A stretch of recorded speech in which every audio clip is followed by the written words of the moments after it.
Historias de la economía.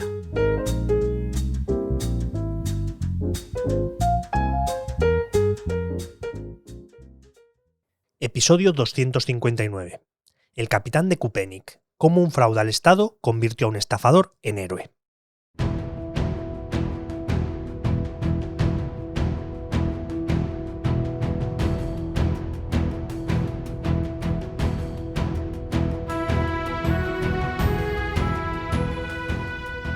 Hay robos hechos para engordar las cuentas del ladrón y otros que nos ayudan a entender cómo funciona la sociedad. Es lo que ocurrió en 1906, cuando un hombre logró robar en un pequeño ayuntamiento de Köpenick, a las afueras de Berlín, gracias a que iba vestido de capitán del ejército prusiano. Se convirtió en uno de los atracos más célebres y pícaros de la historia, y le dedicaron innumerables obras culturales. Pero refleja, sobre todo, la importancia que el ejército tenía en la sociedad y el valor de un traje del ejército capaz de movilizar trabajo, recursos y dinero sin necesidad de recurrir a la violencia. El impostor Wilhelm Voigt nació en 1849 en Tilsit, que hoy forma parte de Rusia, pero que por entonces era parte del Reino de Prusia. Sus abuelos habían luchado contra Napoleón en la Guerra de la Liberación y estaban muy orgullosos de que su nieto mostrase interés desde pequeño en convertirse en militar. Un sueño que se vería pronto truncado por las circunstancias. El padre de Voigt era un humilde zapatero, empobrecido más por su adicción al juego que por falta de trabajo y de carácter violento. Las palizas tanto a su mujer como a su hijo eran habituales, sobre todo cuando perdía dinero con las apuestas. Con tan solo 14 años y tras una de esas situaciones agresivas, decidió irse de casa huyendo a casa de unos familiares que vivían a más de 100 kilómetros. Durante el trayecto que hizo caminando, fue interceptado por la policía, que le acusaba de mendigar, que en aquella época estaba prohibido. Lo mandaron de vuelta a casa y además acompañado de una multa que tuvo que pagar su padre. Las consecuencias, claro, fueron otra brutal paliza. Tras otro de estos incidentes, tuvo que escapar de nuevo de casa, huyendo casi desnudo, lo que le obligó a robar unas prendas de ropa a unos vecinos. Estos lo denunciaron y fue condenado a 2 semanas de cárcel. Aunque no fue grave, el hecho de tener antecedentes penales truncaba su sueño de ser militar. Con su futuro roto, decide dejar de estudiar y hacerse aprendiz de zapatero. Empieza trabajando con su padre, pero luego decide trasladarse a Berlín, por entonces la capital, para completar su formación. Allí encuentra un trabajo precario, tanto que acaba cayendo en la tentación para mejorar un poco sus finanzas. Recibe un pagaré por valor de 3 táleros y decide ponerle un 2 delante para convertirlo en 23 táleros. Ni se sabe cuántas veces lo hizo o si alguna vez llegó a salirle bien la jugada, pero acabó siendo descubierto.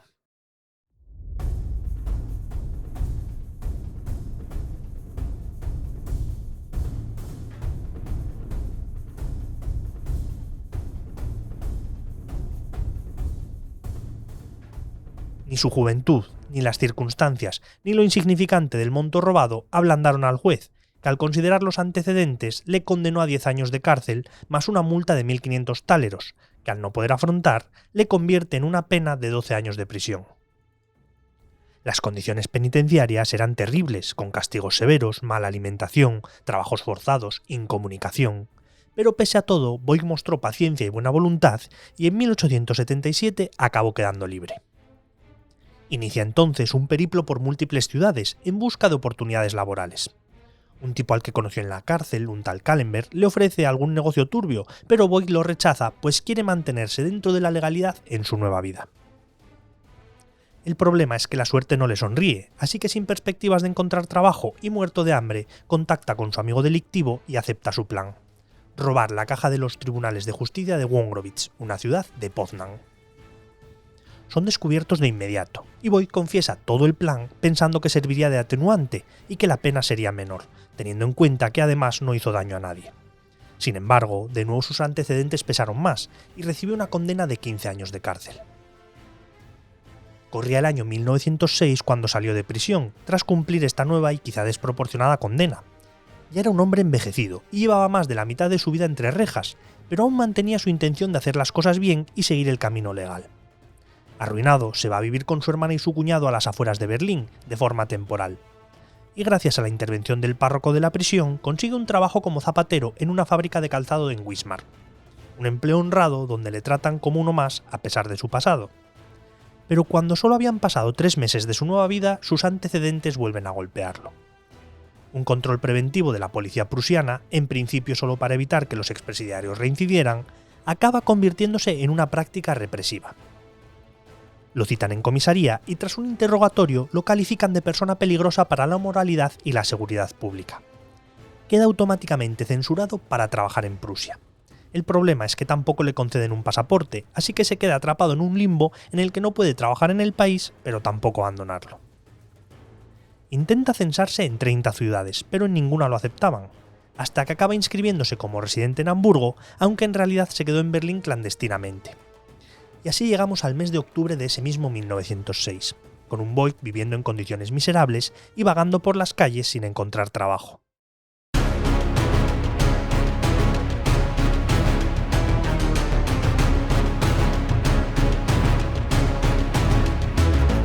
Hasta que un día tuvo una revelación. En uno de sus paseos decide comprar un viejo uniforme militar usado de capitán del primer regimiento de infantería de la Guardia Prusiana en una tienda de segunda mano. No era idéntico a los trajes del momento, pero le quedaba como si hubiera sido hecho a medida. Además, su bigote, similar al del Kaiser Guillermo, y su rostro avejentado le daban un aspecto autoritario. Durante unos días se dedica a pasear por Berlín vestido con el traje y comprueba que son muchos los soldados que se cuadran a su paso. Y ya con su ropa civil merodea por los edificios militares para comprobar a qué hora se producen los cambios de guardia entre los soldados. Ya contaba con toda la información necesaria para ejecutar su plan. El martes 16 de octubre de 1906 se levantó temprano, arregló su frondoso bigote, se enfundó su traje de capitán y se dirigió a la hora convenida al cuartel militar que había elegido para su plan, al oeste de Berlín, y esperó al cambio de guardia. En ese momento interceptó un grupo saliente integrado por un sargento y 8 soldados, y les dio el alto. Les explicó que no debían volver a los cuarteles, sino que quedaban bajo sus órdenes para cumplir una misión en nombre del mismísimo Kaiser. Los soldados no dudaron ni un momento. Los subió a un tren y los llevó a Köpenick, que tenía la peculiaridad de que era uno de los pueblos más alejados de Berlín. En un transbordo invitó a todos los soldados a una cerveza, y al llegar a la estación de Köpenick le dio a cada uno un marco para que comieran algo. Estaban completamente convencidos de que era un auténtico capitán, y comenzó la obra de arte que había planeado. Les ordenó que formaran y se dirigió en primer lugar a la oficina de telégrafos. Allí dejó a 2 soldados a los que les ordenó que prohibieran cualquier comunicación con la central de Berlín, y con el resto se dirigió directamente al ayuntamiento de la ciudad.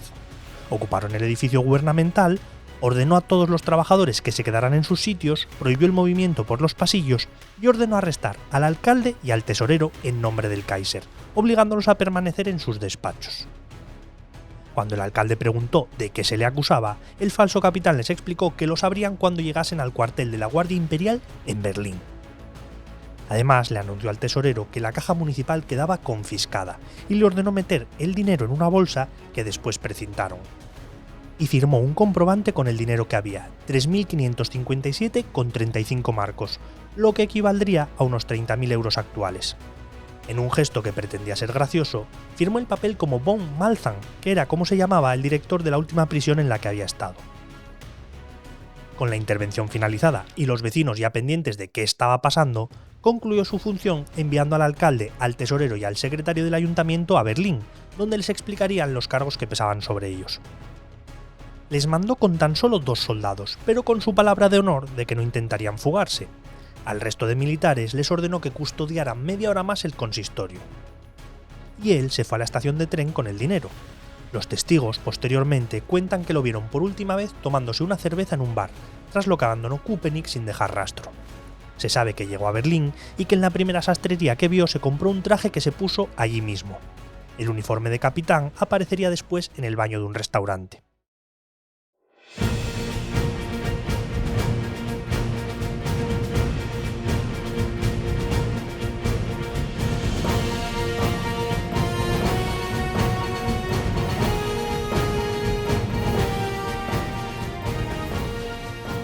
La trama se descubrió en el momento en el que el alcalde llegó a la central de la Guardia Prusiana en Berlín para presentarse ante las autoridades.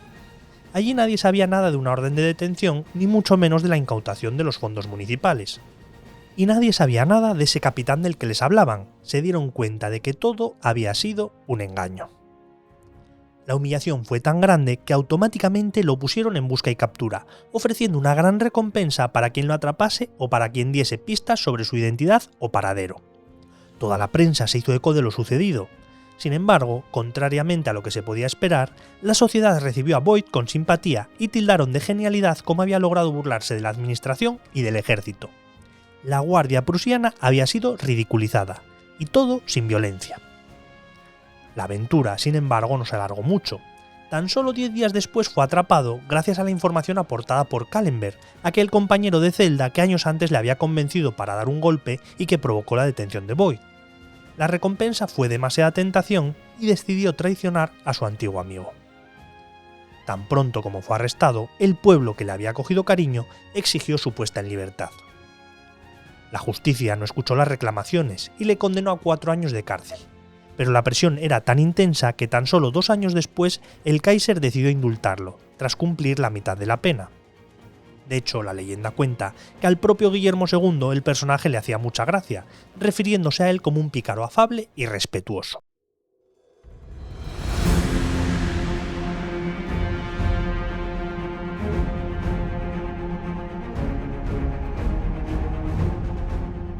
Boyd, al que el público había rebautizado como Capitán Köpenick, sale de la cárcel convertido en un héroe popular y como un símbolo de la resistencia antimonárquica. Se celebran en su honor numerosos actos públicos, en los que cuenta su historia y vende postales cuyos beneficios se destinan a los pobres. Esto no hacía gracia a las autoridades, que repetidamente intentaron deshacerse de él. La policía prohibía sus actos públicos y recurrían de nuevo a la ley de vigilancia de expresidiarios para expulsarlo de distintos lugares. Pero daba igual, porque allá donde llegaba era recibido con manifestaciones y júbilo. Así ocurrió en grandes ciudades como Leipzig, Kiel, Duisburgo o Lindau, pero también en países extranjeros como Holanda, Francia e incluso Estados Unidos. Llegó a escribir un libro contando su historia, titulado Cómo me convertí en el Capitán Köpenick, que tuvo un gran éxito. En varios museos de cera recrearon su figura. Era una estrella. Finalmente, en 1909, Boyd recibió su permiso de residencia en Luxemburgo. Por fin podía abandonar el país que tanto le había presionado. Se estableció allí definitivamente un año después. Sobrevivió gracias a la pensión que le asignaba una rica viuda que le admiraba profundamente. Y no era la única, pues cuentan que recibió más de 100 peticiones de matrimonio. Pero tras la Primera Guerra Mundial, y arruinado de nuevo, volvió a trabajar como zapatero y puntualmente como camarero. Falleció en 1922 tras una enfermedad pulmonar, y lo enterraron en el cementerio de Luxemburgo bajo una lápida que reza El Capitán de Köpenick, por iniciativa de un grupo de diputados del Parlamento Europeo. Su mantenimiento corre a cargo de la administración de la ciudad. Sus aventuras se han contado en libros, obras de teatro y hasta en películas, habiéndose estrenado la última en 1997. Hasta sellos le dedicaron. Aunque el mayor reconocimiento probablemente sea la estatua que se construyó frente al mismísimo ayuntamiento de Köpenick y que presume de ser la única en el mundo dedicada a un estafador.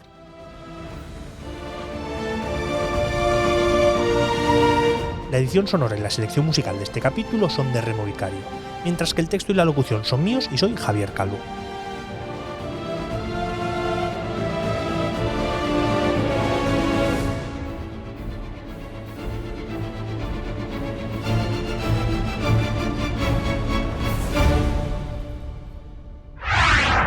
El Economista Podcast.